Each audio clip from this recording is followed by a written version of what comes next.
good morning po. Ako nga po pala si Miss Catherine Valerio ng Art of Field Realty. Andito po tayo ngayon sa bayan ng San Francisco. May ilulukit po tayo ditong 6 has. Ito po ang kanyang boundary. Yan po yung may bakod na yan.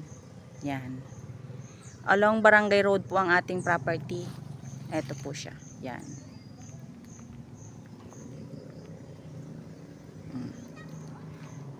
Buhat dito ay 2 km po siya mula sa National Highway. And then, 25 km to town proper ng San Andres. Meron din po siyang malapit-lapit na school. 2 km din po, national na high school. High school at elementary. Ayan po siya.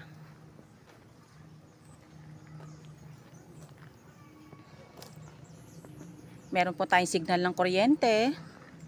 Sa ngayon, medyo mahina pa po ang signal ng ating cellphone. Pero kuryente, meron po siya. Ayan po.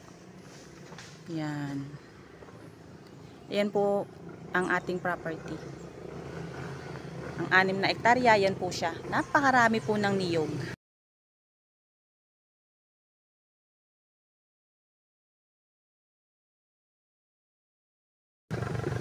And then, naglulukod po siya ng 15,000 every 45 days. Ang title po niya ay Po City. Buhay po si may-ari. Mamaya po, kakausapin natin siya about dito sa property niya. Ayan. Papasok na po tayo sa ating property. Pero ang frontage nga po pala niya, sorry, nakalimutan ko. 100 po, buhat do sa tinuro ko kaninang may bakod. Hanggang sa dito na nilalakaran ko. Yan. Dito pa lang po, makikita mo na napakarami po niyang tanim. Saging, niyog.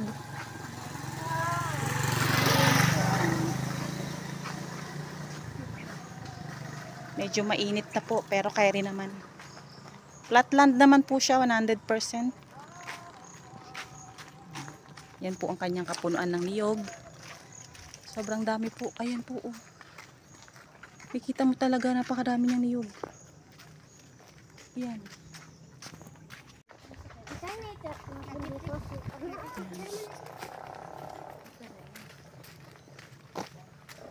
Pasok po ang sasakyan dito kasi po along Barangay Road po siya. Wala po tayong magiging problema sa ating transaksyon ng sasakyan. Ayan. Hindi po siya cemented pero matibay naman po. Matibay siyang daanan. Ayan po. May puno ng mangga.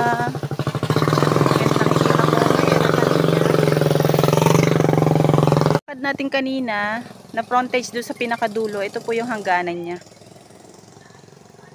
May kasama po pala itong bahay. Ito po yung hangganan sa puno ng bulak. Papasok po doon sa loob ng property. Ilang bahay kasama nito kuya sa loob? 2 po. Oh. Yan po. Source ng tubig dito ay ano po Sapa. Sapa at bukal, pwede. May sapa po ba dito sa loob? Okay po. Ayan po siya. Ayan, may poso rin po. Ayun po ang poso. Sa loob, may nakalagay na tangke. Ayan. Pasok na po tayo sa ating property. Bungad pa lang po, meron na tayo matatanaw na daluyan ng tubig. Yan. May tubo po siya. Doon, papunta doon. Sakop na po natin yung property na yon. Yung karamihan ng niyog na yan, dala na po ng property yan. May 2 po siyang bahay. Yan.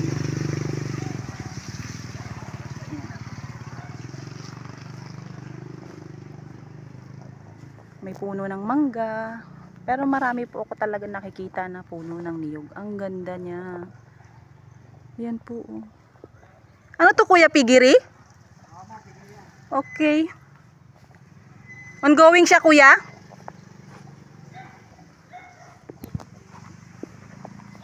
Ayan. Flatland po siya.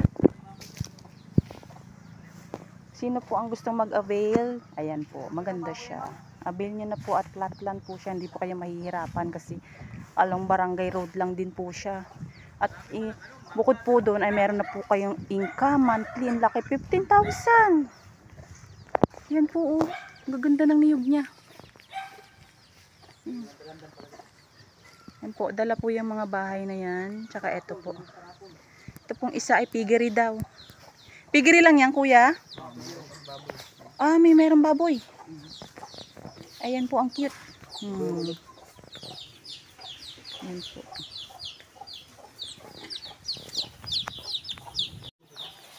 Ito po ay, nandito po tayo sa may piggery. Ano po? Dito, ayan po yung isang bahay pa.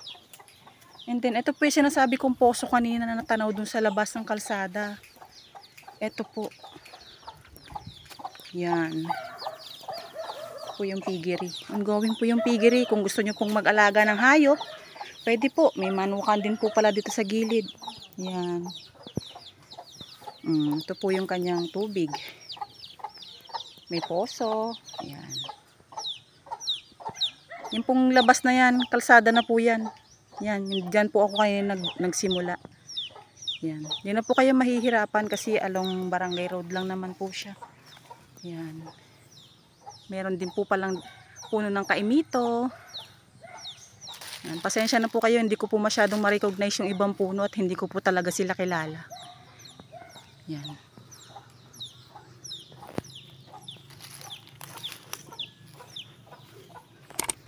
Pa-subscribe and like and share naman po ng ating YouTube channel para makarami po tayo ng ating tagapanood. Yan. Anong puno to, kuya? Kalamansi. Wah. Dalandan. Ayan, dalandan. Ay, meron po siyang bunga. Ayun po, maliliit pa lang. Oh, meron din po. Kaimito, nasabi ko na. Kaimito po, star apple, di ba? Mayroon? Ah, sige po. Punta po tayo dyan, kuya. Wait lang. Ito po yung dala ng property na bahay. Ayan. Tara po. Puntahan natin yung puno ng siningwelas. Ah, ito na po pala. Nasa bungad lang. Isa lang po ito? Isa lang. Okay. Favorite ko po yan, siningwelas. Yan, ayan siya. Tabi ng bahay.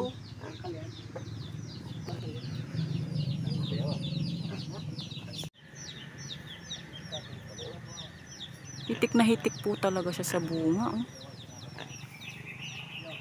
Kaya hindi po nakakapagtaka talaga na aani po siya ng ganun karami. Yan. Ay, kasama yata ito doon sa babato. Kung kami punta, dalawang babae ang kasama nila. So ito na po yung ating kabuuan ng property yan. Wala ka po talagang ibang matatanaw kundi puro kaniyugan. Yan. Meron nga po pala daw siyang hardwood dito na Jimelina, ano po? Jimelina, acacia at saka ano pa po yung sinabi nyo kanina? Ayun ma'am, sampalok. Sampalok. Okay. Meron din pong duhat. Yan po yung kanilang lukaran. Yan. Maganda po ng kaya hindi po nakakapagtakang mag-aani ka talaga dito ng 15,000 ng niyog kasi sobrang dami po talaga niyang niyog. Ayan po. Flatland din po siya. Yan. So, dito ko na po tatapusin ang ating video. Yan. Kung gusto niyo pong mag-avail, andyan po yung contact number ko. WhatsApp and Viber, call and text. Ako po yun. Makakausap niyo. Maraming salamat po. Thank you.